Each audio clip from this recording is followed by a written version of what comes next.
Hello everyone, welcome to my channel Simplified Dentistry with Dr. Maheen K, and today we'll be starting with a series of endodontics.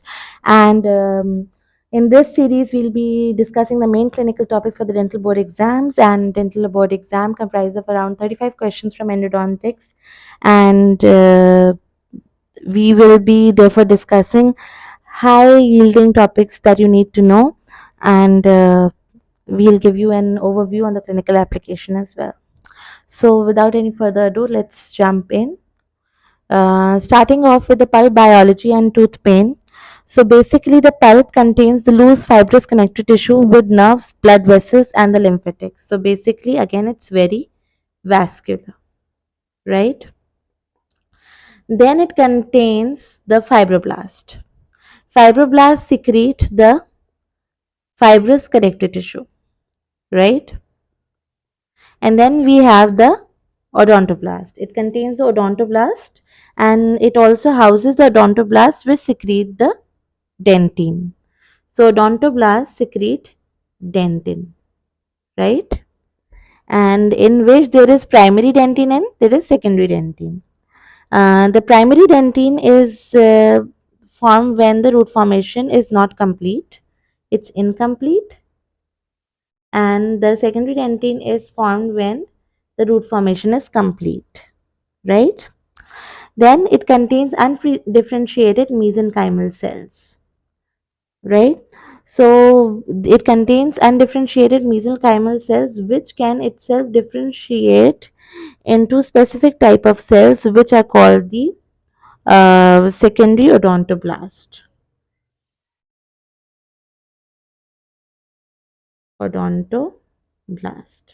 right?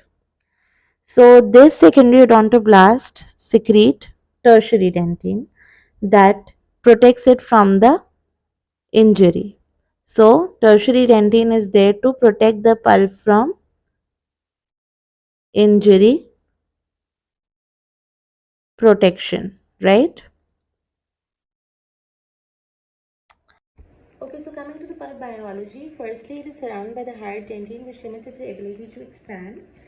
So that's what odontoblast secreted as the tooth was forming and after its formation was completed, right? So it basically creates a pressure system which limits its ability to expand. So if the pressure is built up and there is some infection that is spreading, it has a lot of trouble expanding, right, against the hard dentin, right? So basically it acts as a barrier and limits the expansion, right?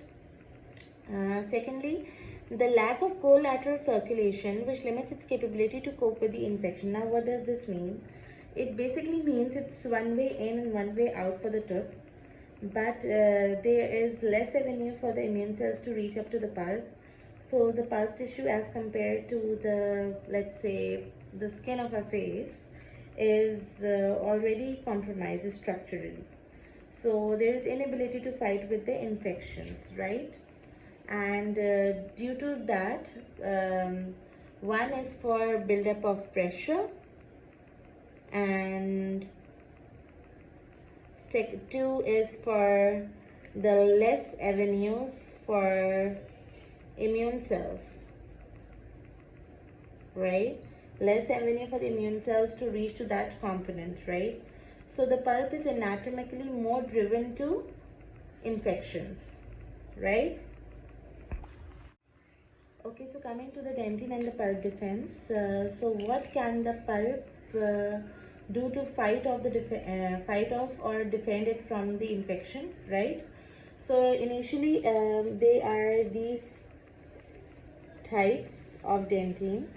The sclerotic dentin, that is the calcification of the tubules in response to slowly advancing caries or aging. Now, what does this mean?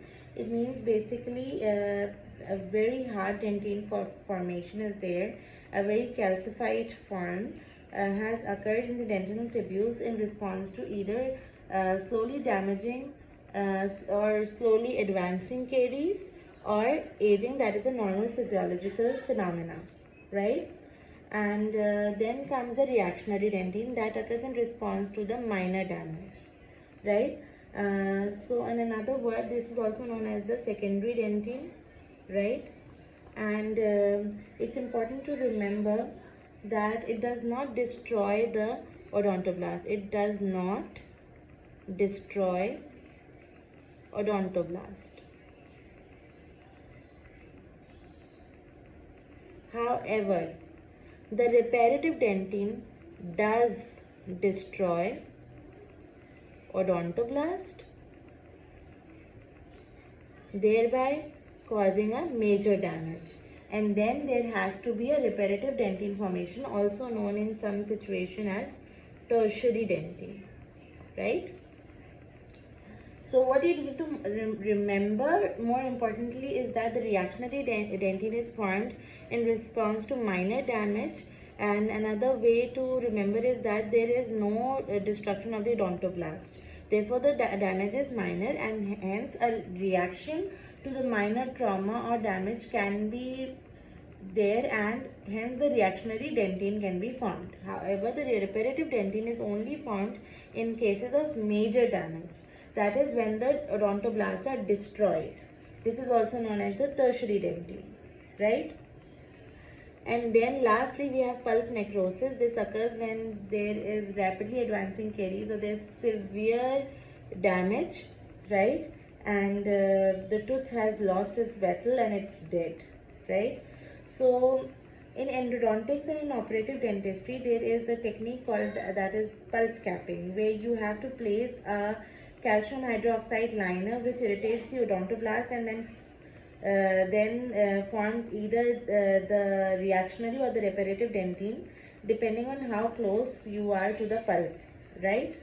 So this is a very dynamic response from the tooth, and we can assume that tooth is a very